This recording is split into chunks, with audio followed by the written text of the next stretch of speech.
Coming up next on the Union Label will be a conversation with Benny Adair, Directing Business Representative for Machinist District Lodge 154 in Calvert City.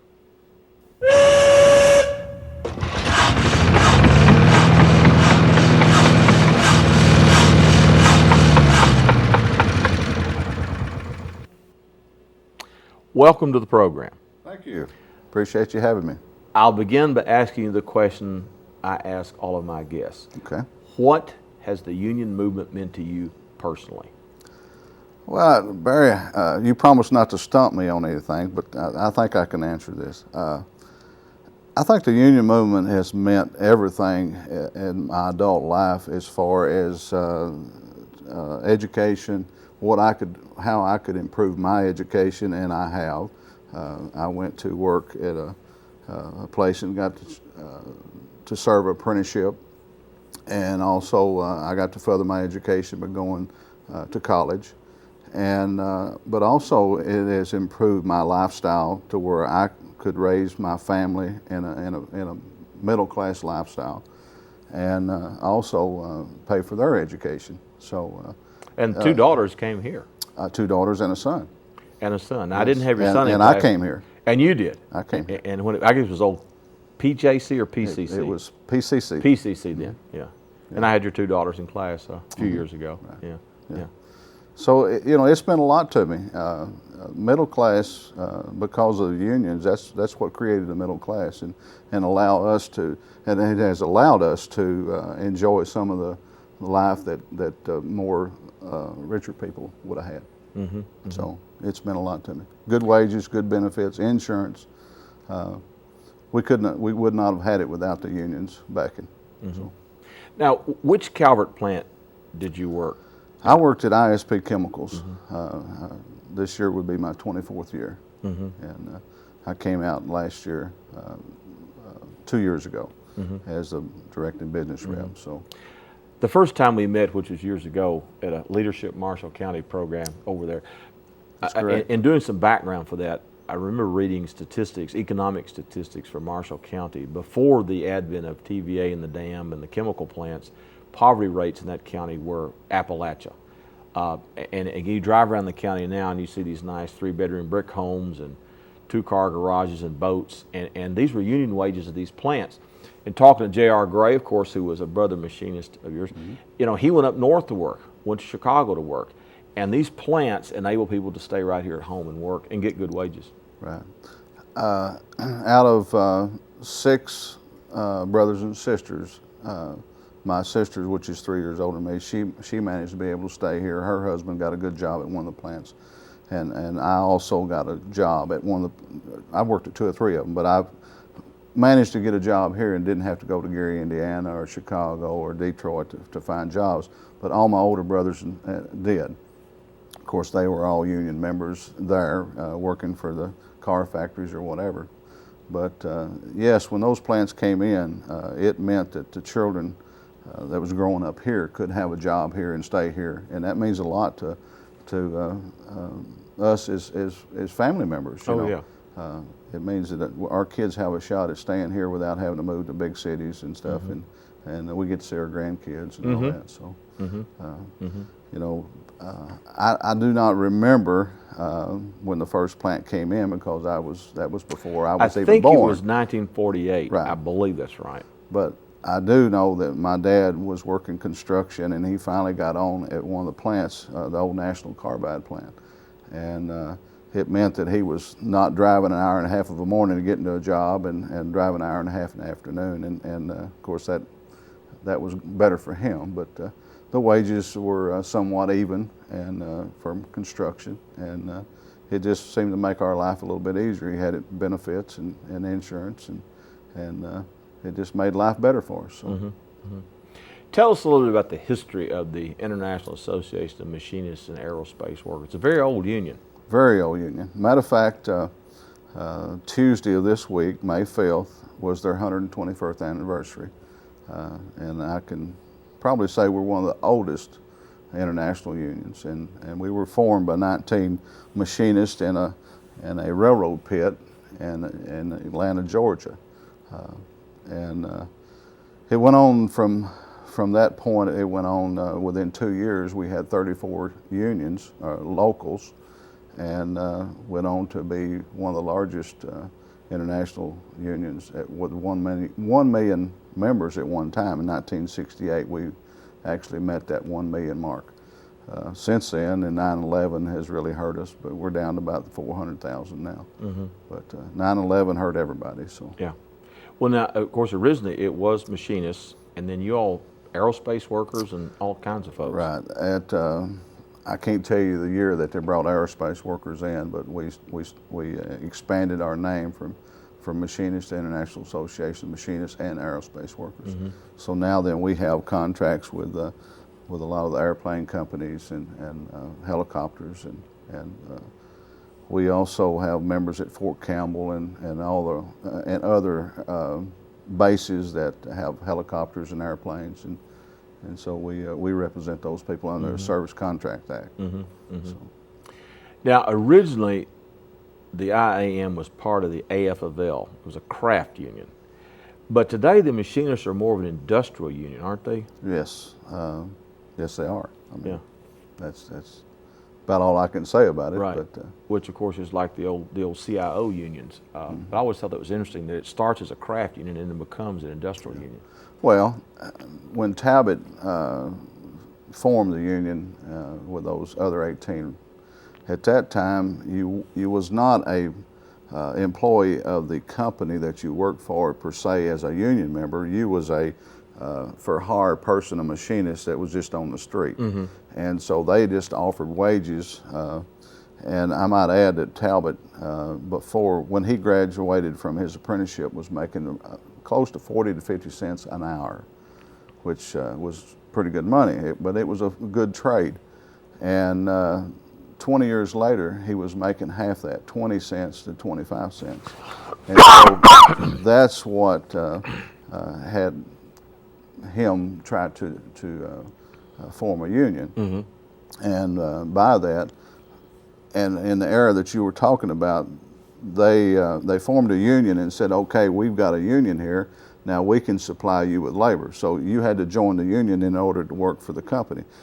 And then when Taylorism came in, that sort of divided that, and then you had to go to work for the company and then organize the workers. So that's how it all evolved, and or at least that's how I understand it. So.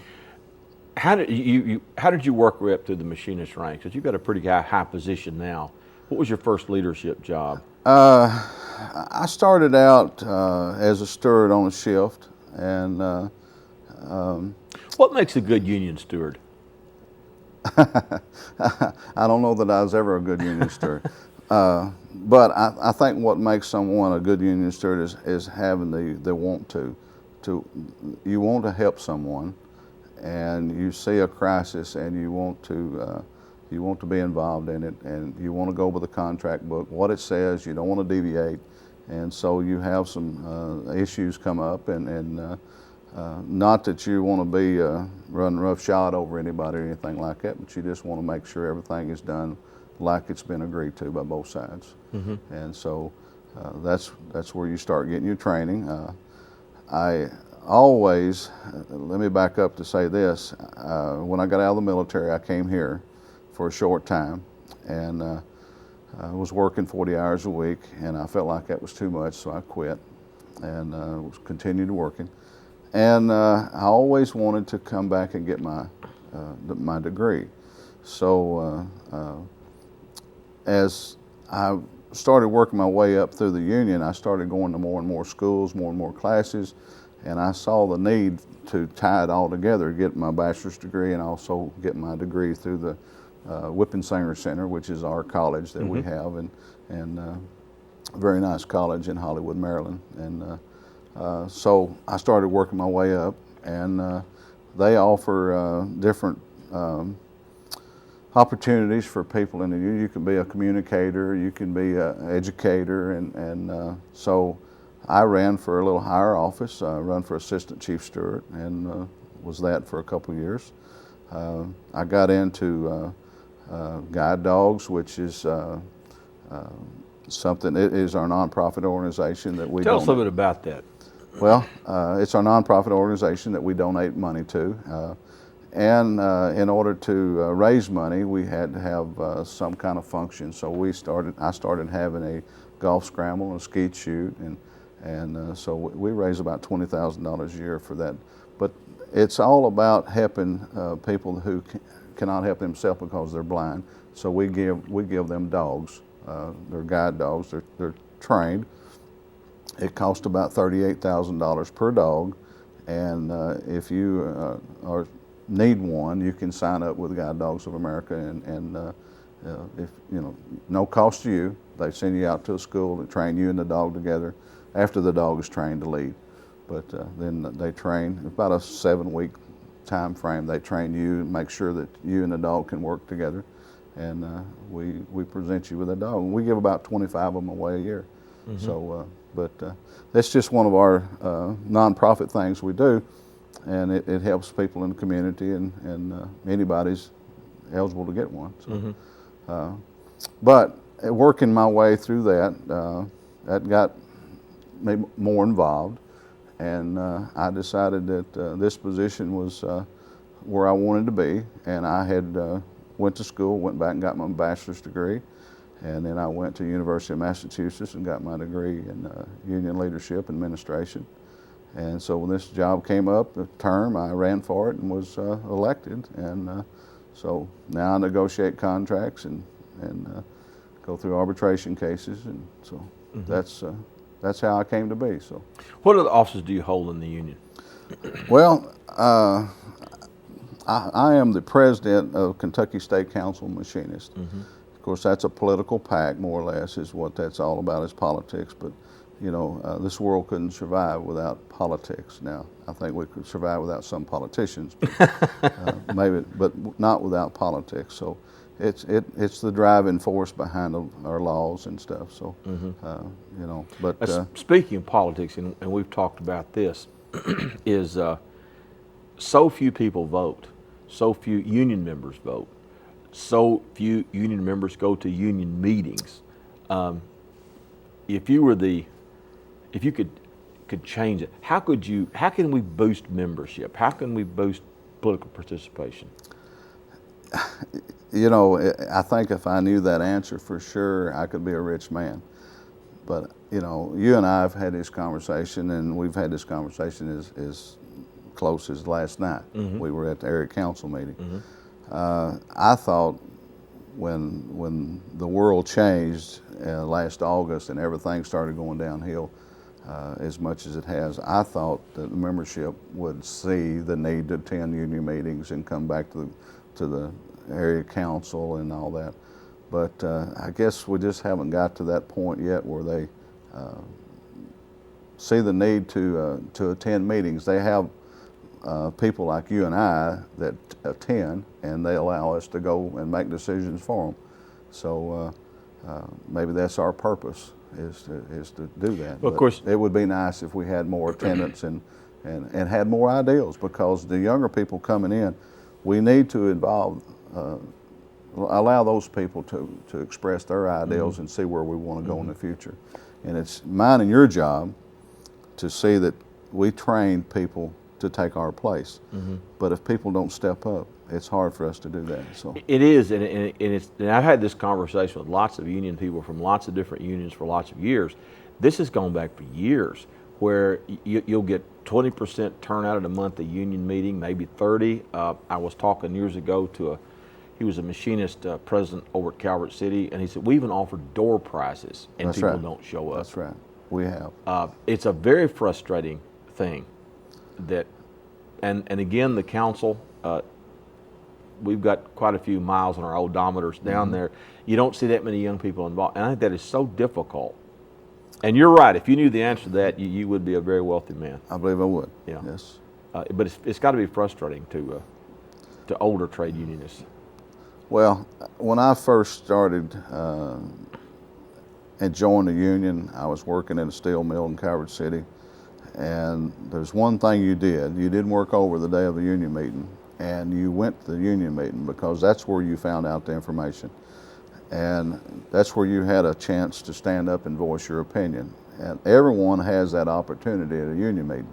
It's not a I can talk and you can't.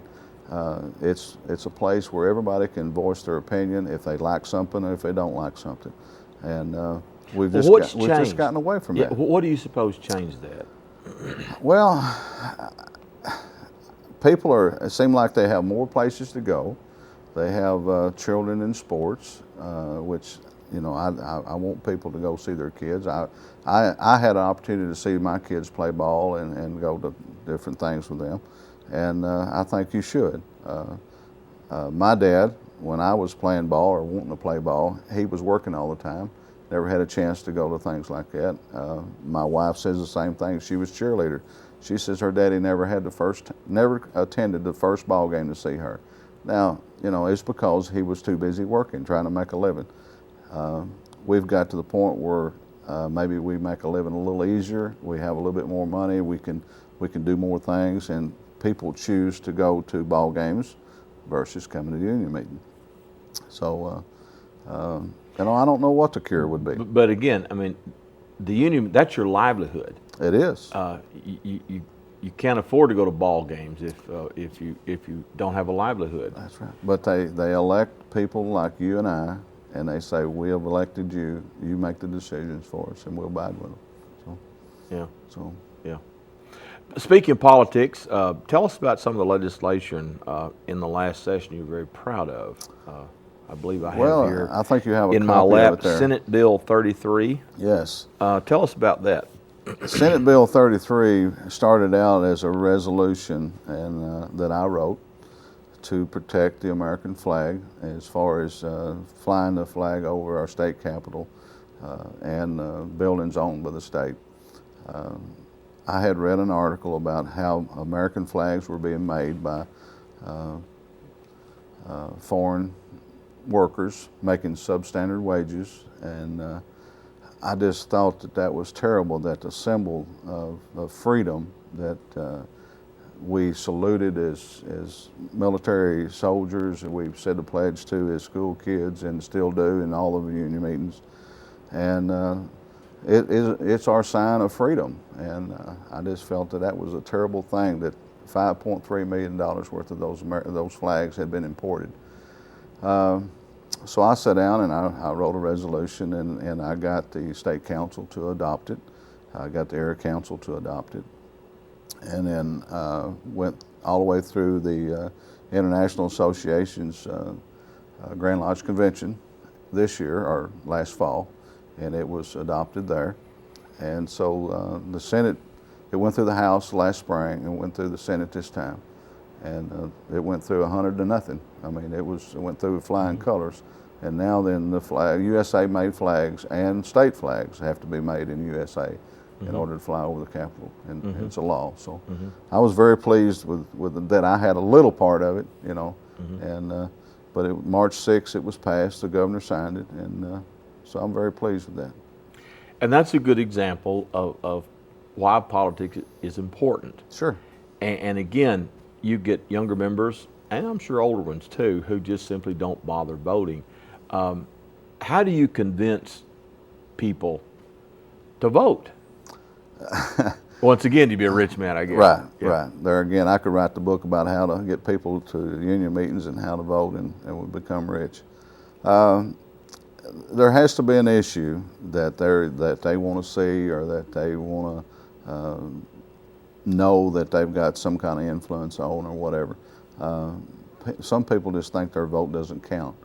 But in every election, every vote counts, regardless. There's been elections won by one vote. I can tell you that happened when JR was elected as the same position that I have. He beat Tommy Mayfield by one vote. So, you know, that one vote counted. And so... You know, the national AFL-CIO newspaper used to have a little feature called One Vote Counts, and they would pick some race in the United States somewhere and show where one vote counts. And we've seen elections, very close elections, that one vote counts. Yes. But I think there's a real disconnect. People think, well, it doesn't matter whether I vote or not, when it absolutely does. Yeah. You know, I think everybody, that's an exercise that you have by right of being a citizen. Sure.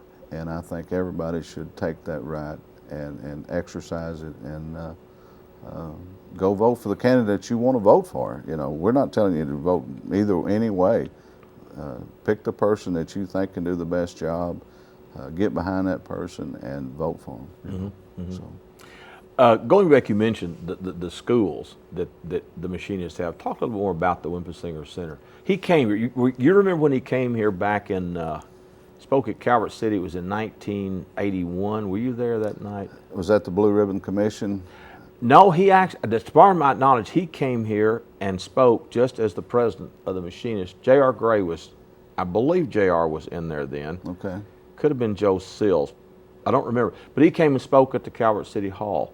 Okay. And of course he was state council. Probably. Yeah, he was of course a famous union president. Mm-hmm. And the center there. Talk about the courses, basically what this is.